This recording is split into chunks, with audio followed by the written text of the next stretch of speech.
Okay, thank you everyone. Good morning and welcome to the TIPS Forum for 2025. Our theme this year is the AfCFTA, Regional Integration and Industrial Development. And I'd like to welcome everyone who's here in the room and all the people who are online. All the people who are online, welcome to the forum. We've got two streams that are going to happen. So there's the stream here that will break up after this opening plenary, and the second breakaway room is in the back. We've got a very full program over the next day and a half with some amazing presentations and speakers.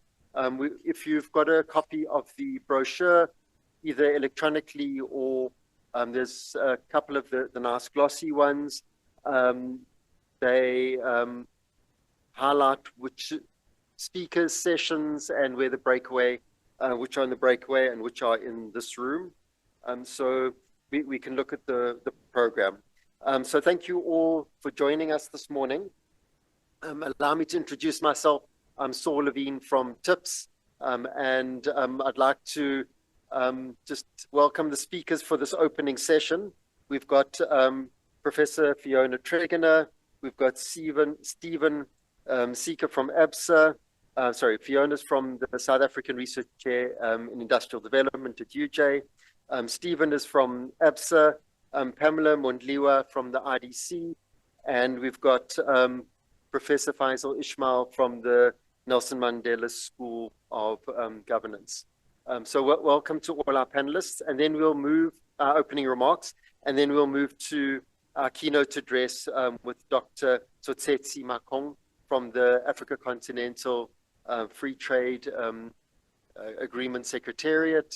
And we're looking forward to some quite useful insights. Just a quick thank you. We'll do the proper thank yous at the end of the conference, but just to acknowledge the support from our partners. We've had Absa, who've come in, have been a fantastic partner, not only in contributing towards the event, but as part of the organizing team, along with our team at TIPS, who've done an amazing job at organizing this event. We've also received support from the South African Department of Trade, Industry and Competition, and the South African Research Chair in Industrial Development at UJ, the Industrial Development Corporation, and the Nelson Mandela School of Public Governance. So just a great group of people. And I think part of the big group of people who's supporting this year's event is because of the importance of the topic. We're seeing how regional integration and this AfCFTA has become quite an important area for us to work on, to think about, and to drive and to make a reality. Yesterday, I was at the G20 meeting. It was a working group on the trade and investment team. And just the difficulties that we see in the largest economies trying to coordinate their views and to get cooperation. It seems that in the current global environment, we are in difficulty on those things. And it just highlighted for me the importance of the AfCFTA and cooperation and integration across Africa, that if we don't get it right, there are global risks. We need to identify, we need to work with our colleagues across the continent and make sure that we can get these things moving effectively and supporting the trade and industrial development that is much needed, that will come with this type of growth initiative. And we'll hear a lot more about that over the 2 days of the conference.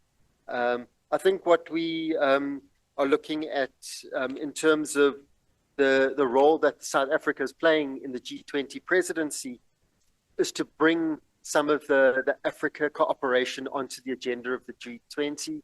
And there's some quite exciting initiatives that have been put forward to promote Africa integration and to support the development of Africa integration strategies that are being taken into the G20 and hopefully beyond South Africa's presidency and becomes an ongoing feature of the G20 program. With that, let me now welcome our first opening remarks, and that's from Professor Fiona Tregenna. Fiona. Thanks, Saul. Well, it's really a pleasure to again be partnering as the South African Research Chair in Industrial Development in the TIPS Forum. If I'm not mistaken, it's actually our 10th consecutive year of partnering in and contributing to this. Time has certainly flown. And really happy to be involved in this auspicious event. I think for anyone who is interested in industrial development and industrial policy in South Africa, whether from a research perspective, policy, or any other angle, the TIPS Forum is always a key fixture in the calendar, a highlight to listen to some of the current research, and also just for interacting and networking. I think the TIPS Forum, one of the strengths of it is the positioning at the nexus of research and policy. So here in the room, we have people from government, from academia, from research institutes, often feel from even trade unions, business, and so on. And it's really a great opportunity for people to interact and exchange views. The topic of this year's forum is, I think, particularly apposite, the AfCFTA and regional integration and its connection with industrial development. I think it's now widely recognized that the AfCFTA can be a game changer for industrialization, growth, employment creation, and regional development strategy across the continent. It opens such enormous opportunities for the continent to produce more of what we consume within the continent. And having more research on the AfCFTA is really crucial to accelerate its implementation and to maximize the benefits, not only here in South Africa, but across the continent. The AfCFTA obviously needs to go far beyond just the key issue of breaking down tariff barriers, also to extend to other aspects of trade promotion, non-tariff barriers, and integration of those trade issues with industrial development. So in order to reap the benefits of the AfCFTA, we need to strengthen our productive capabilities on the continent, strengthen the ability of our manufacturing firms to upgrade, to integrate in regional value chains, and also to change the profile of what they're producing. So it's really great to see the wide mix of papers that will be shared here in this conference. I see everything ranging from sector strategies to gender and regional integration, harnessing technology, non-tariff barriers, youth, and so many other dimensions. It's a really rich selection of papers, and looking forward to engaging over the next 2 days. Thanks. Thanks, Fiona. I'd like to invite Stephen Seaka from Absa to say a few words. Morning, ladies and gentlemen. Can I just hear your voices? Thank you so much. So in my 3-minute speech, the Absa team have written me a 10-pager speech. So allow me to read it because they have spent months and months preparing this speech. And so this must not be a fruitless expenditure. As I've been introduced, my name is Stephen Seaka. And I want to greet all the distinguished guests, the delegates, ladies and gentlemen, as we say in South Africa, all protocol observed.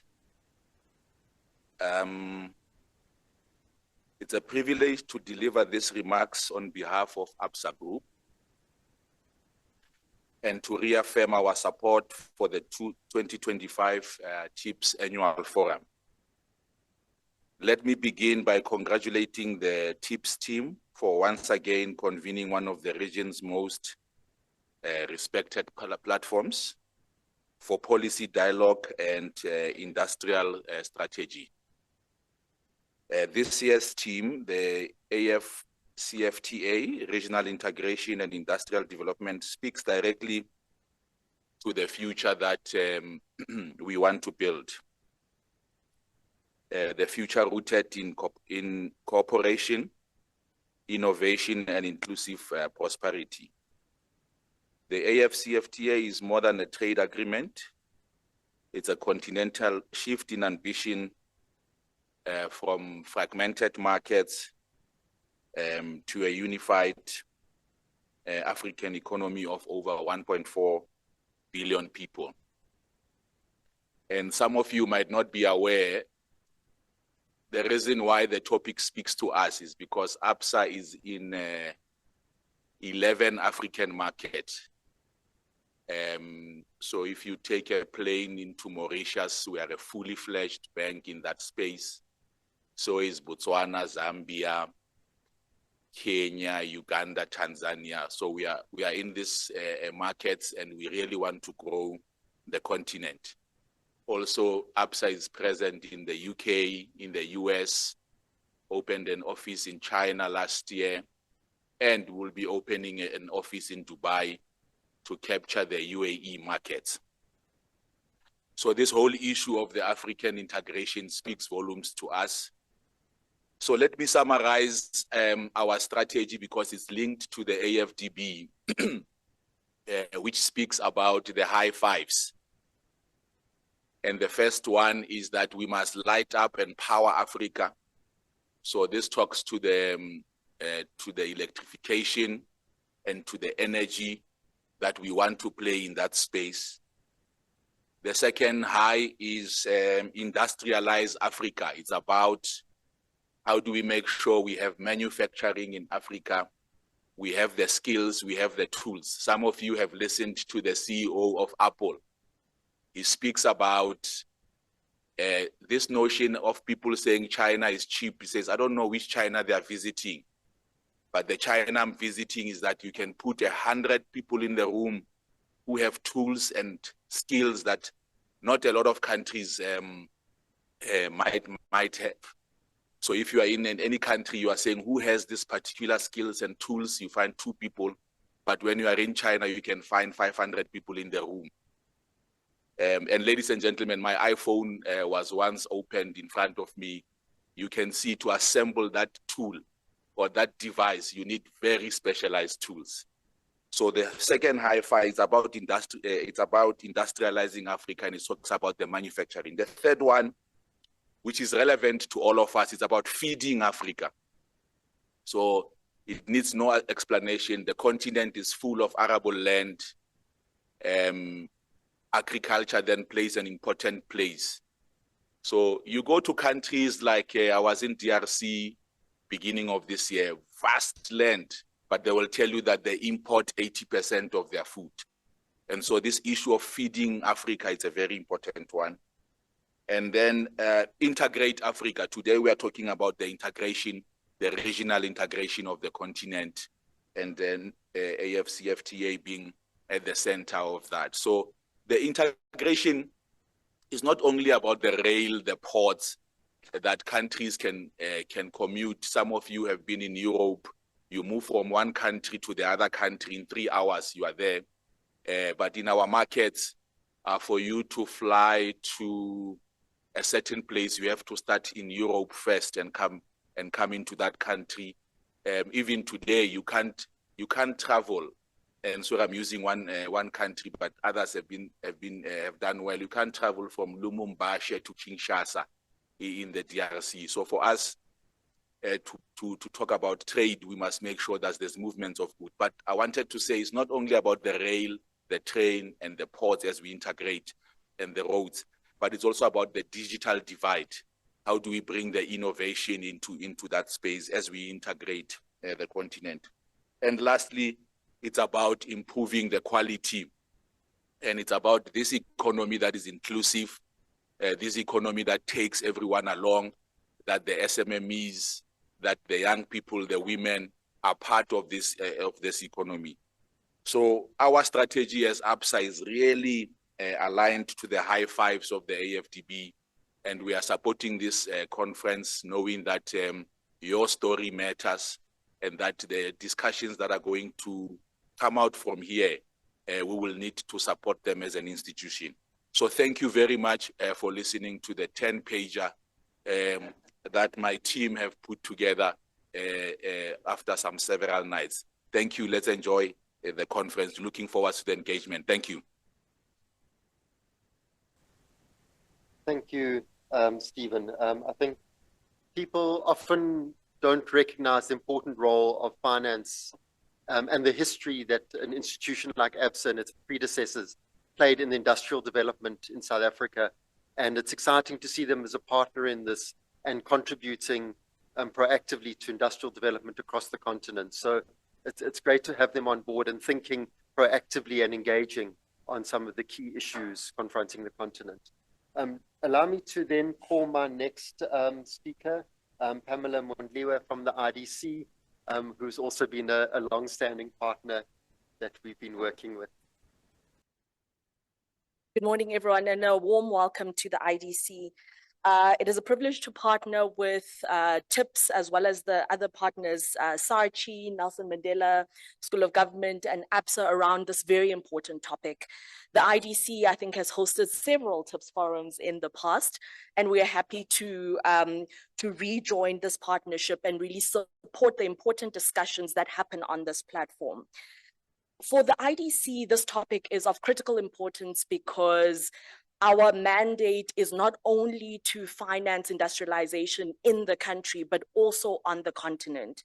And this is an important recognition of the importance of the continent for South Africa's industrialization as well, and the potential that we can have to collectively grow as the various countries on the continent if we work together.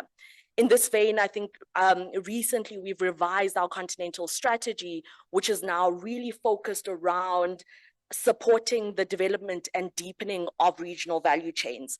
So we are very much looking forward to hearing the various papers that will be presented today that look at the different dynamics that must be considered as we explore investment opportunities on the continent. We also partner with several DFIs on the continent as part of the African Development Finance Institutions Forum. And so whatever insights you share today, we are happy to take to those platforms, because in those platforms, we are able to engage on how we can connect investments in the different countries so as to realize the value chain opportunities that we would love to see materialize on the continent.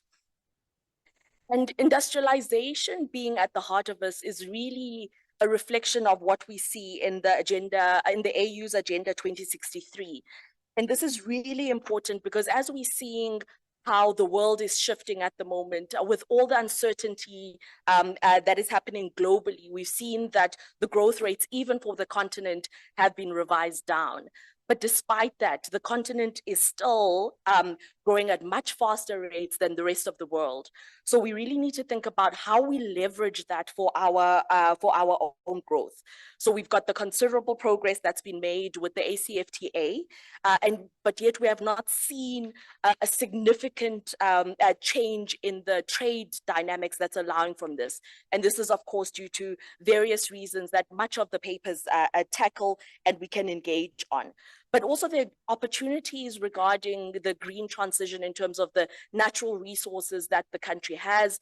This includes critical minerals. So how do we think about leveraging those resources for deepening industrialization on the continent and avoid the export enclaves that we observed with the traditional minerals that we had as a continent?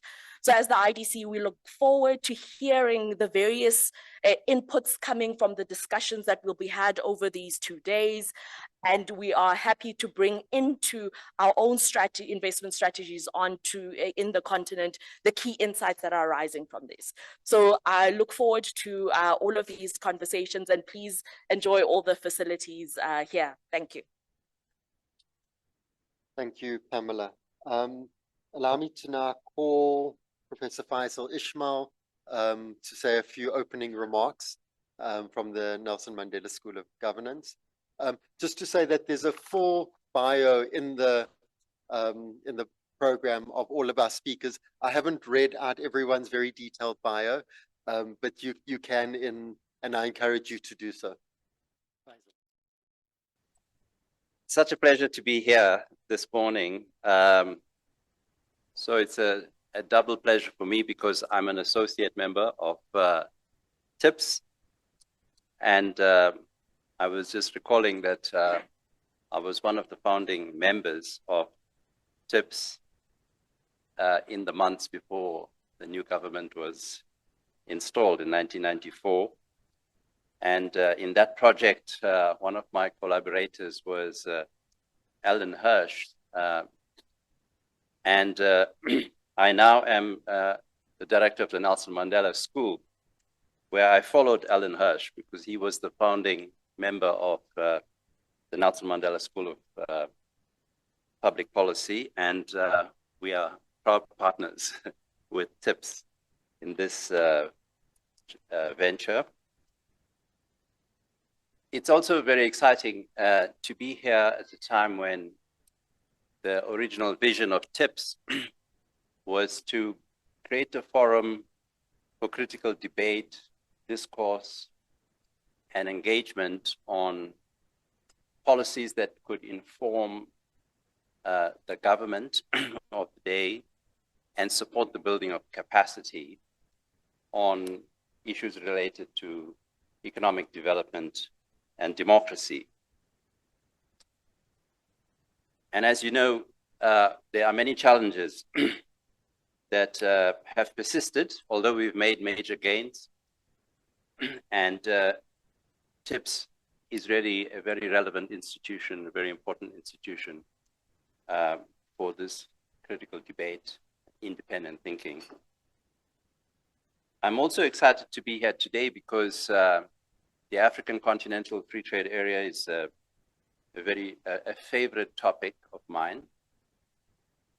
When I returned from Geneva, where I worked with Wamkele Mene, I was drawn to research on regional integration in Africa. And it just so happened that Wamkele Mene became the Secretary General and invited me to convene an advisory council to support the AfCFTA. And I'm very excited to be part of that advisory council, which has drawn members from across the African continent, including, of course, Fiona Tregenna. Lovely to see you here too.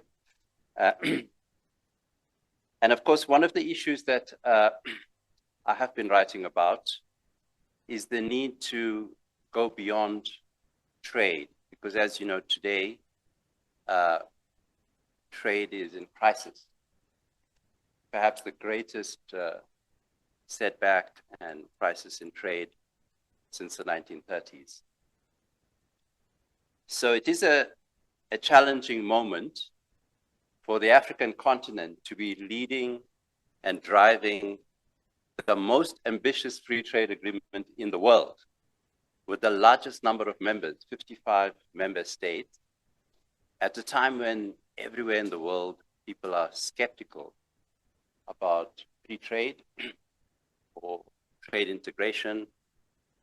So the discussion today and tomorrow and a number of the parallel sessions is really going to interrogate how is it that we are embarking on such an adventure when everyone else in the world is skeptical about it.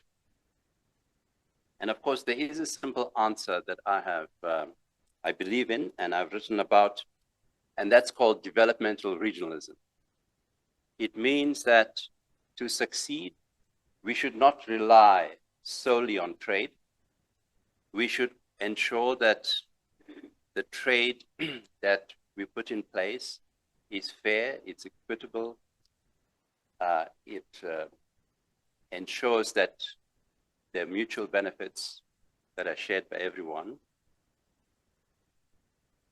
It also should ensure that industrialization and investment are the drivers of trade integration, because trade in itself will not deliver the high quality jobs, and the prosperity that we require. And thirdly, that we also simultaneously build the necessary infrastructure, port and rail, road, and as my colleague from Absa pointed out, of course, this includes other infrastructure, including the digital economy. And finally, governance. We have to pay attention to governance, building democratic institutions, supporting those countries that need to build resilience, and working together to strengthen democracy, because without democracy, the project of regional integration will not succeed. So thank you very much to Saul for partnering with us, and thank you all for coming to this conference. It's going to be a very exciting discussion. Yes. Thank you, Faizel. It's always good to have Faizel and the team on board and have helped to enrich the program that we've got for the next 2 days. Our keynote speaker for today is Dr. Tsotetsi Makong from the AfCFTA, if you want to come up and join us. And we're looking forward to hearing your insights on what's happening on the continent and the latest developments. Thank you. Thank you very much for getting me to come and stand here. And first, I'm not here on my own accord. I'm representing the Secretary General of the AfCFTA Secretariat, and that is His Excellency Wamkele Mene, who of course would have loved to join us here. And unfortunately, he had to attend to another exigency. I had a prepared speech as well, but let me first thank you for inviting the AfCFTA Secretariat. TIPS is a partner of us, and I'm glad that there are familiar faces in the room. So we have many other people that we have met and that we are working with, and not the least, Professor Faizel with the school that, well, of course, I have to say we are working very much hand in a glove to make sure that this continental project works. Like I said, I have a prepared speech. It's here, but I'm not so sure whether I should go through it. And I think one of the important things that you'll always hear, if you pull up your YouTube, you'll find exactly what I would have wanted to say. I can give you an update as to where we are in terms of the AfCFTA. Maybe I should just give you small hints, and then I can probably touch on a few other things. Today, we have 49 countries that have ratified this agreement. And that's very important. And by any global standards, we know not of any other region where ratification has taken such a tremendous speed. So again, showing that there is huge political will amongst heads of states and government to make sure that indeed we turn the course for the continent. So the statement is very clear in terms of what our heads of states think of this particular important project. But I would like to also mention a few things in as far as what we have in the toolbox, the AfCFTA toolbox. We do have, of course, the protocols that have been adopted, trade in goods, trade in services, dispute settlement. We have them. But of recent, one of the most important protocols yet to be adopted was on digital trade. And an important protocol, and you will not find any legal instrument of this nature comprehensive as we do have in this particular protocol as the protocol on digital trade. Extensive. It has 8 annexes to it, and basically showing that the continent is ready to integrate when it comes to creating an actual continental single digital market. It covers many other areas, and I'll pick just 2 of them or 3 just to say what exactly is this about. One of the key instruments we have there, it's an annex on digital payments, cross-border digital payments. Why is this important? Maybe we have to ask ourselves, why is it that the continent is losing around $5 billion in FX exchanges?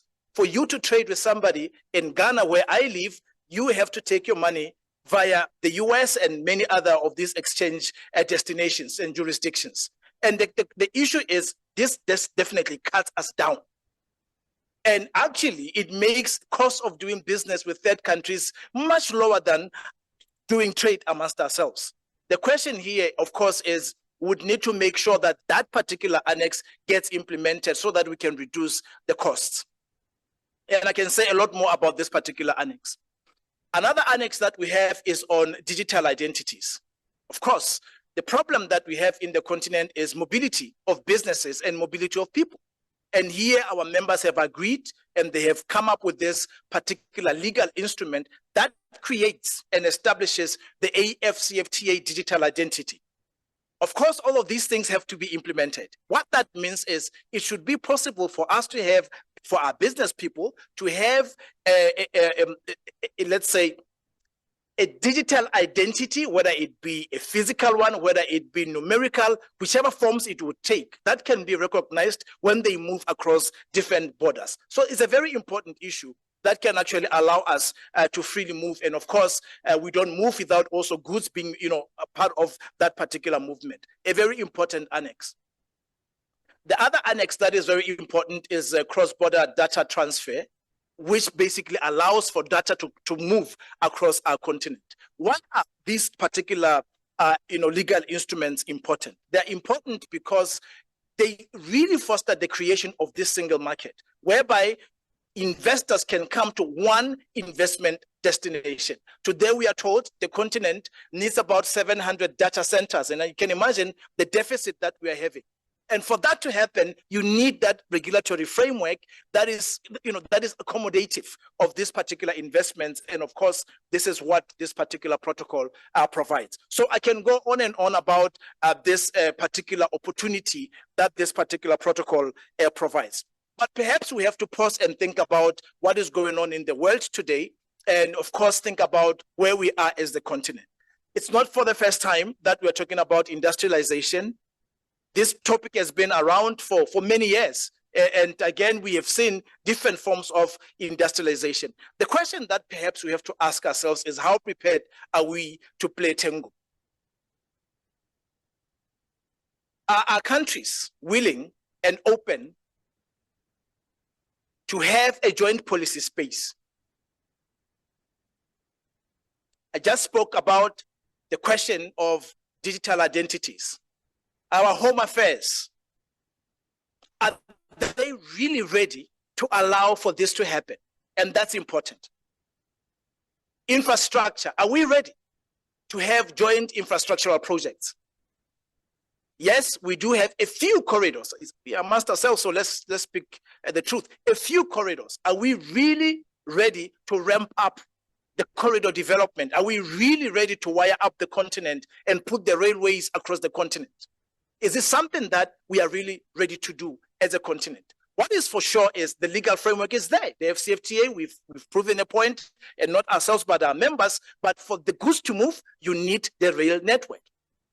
Why is it that when I jump into Ethiopian airline from Accra and I go down to Addis Ababa, it is full of Africans who are going to China?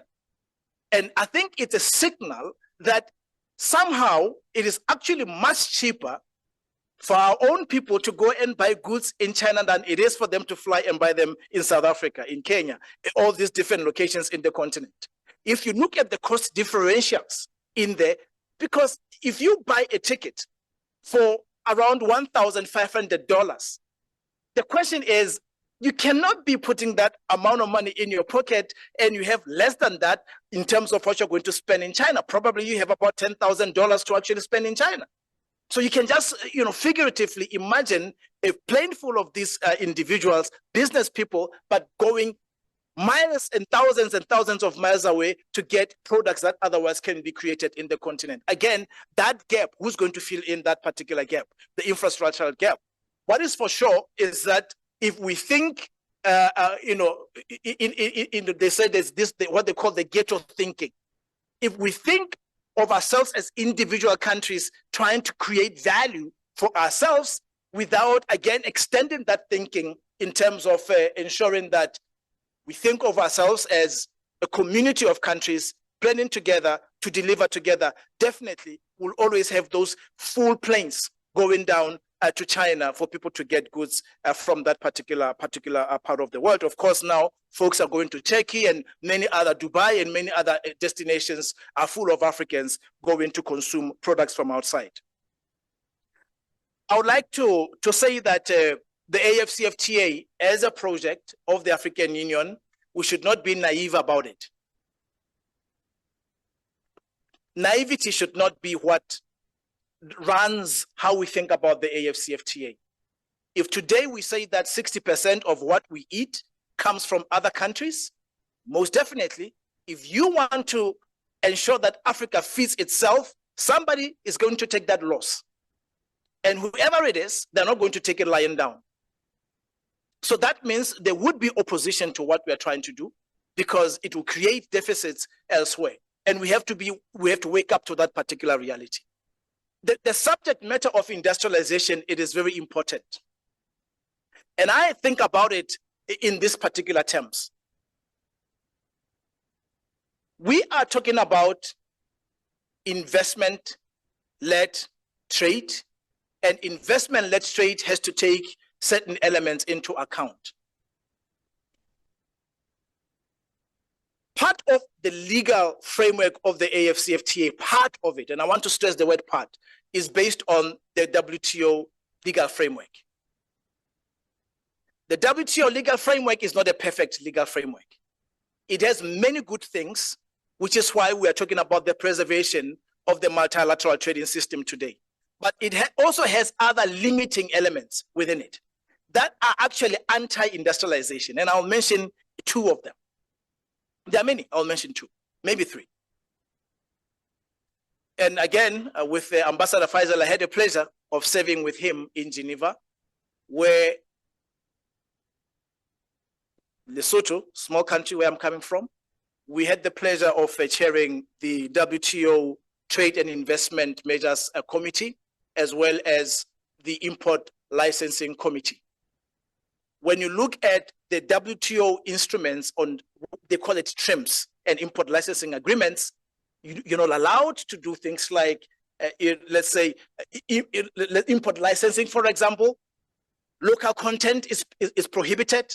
Under certain conditions, it is prohibited. So the question is, how are you going to industrialize if you cannot enforce certain policies that can ring-fence your industry? So again, it means we have to think about a different model that can operate within the rules while delivering in terms of the continental industrialization mandate.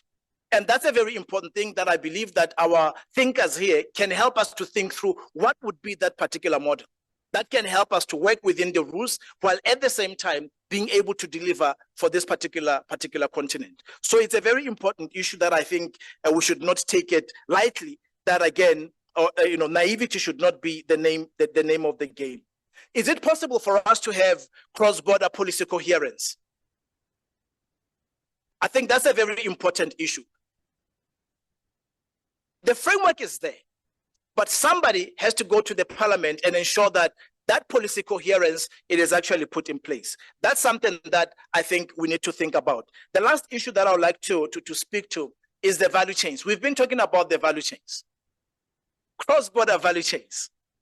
It sounds very nice, cross-border value chains, but what does it really mean to say you want to create cross-border value chains? Again, it will go to the issues of policy. It will go to the issues concerning infrastructure. How do we plan together? What is for sure is whether you go to Nigeria, whether it is South Africa, our biggest economies, they are insignificantly so small by global standards. If you push alone, you're not going to make it. And there's no other option but for us to actually work together and find ways to do this. Of course, one of the things that are emerging is how do we look at certain sectors and then begin to chart the way forward. The AfCFTA, we have identified 4 priority sectors that we are saying we can work together as the continent. One of them is pharmaceuticals. Look at the statistics when it comes to the pharmaceutical products that we import into the continent. Of course, look at what happened during the COVID period. Can we actually drive that particular sector, the pharmaceutical sector? What would it take for us to drive it and make sure that investments come into the continent? Agro-processing.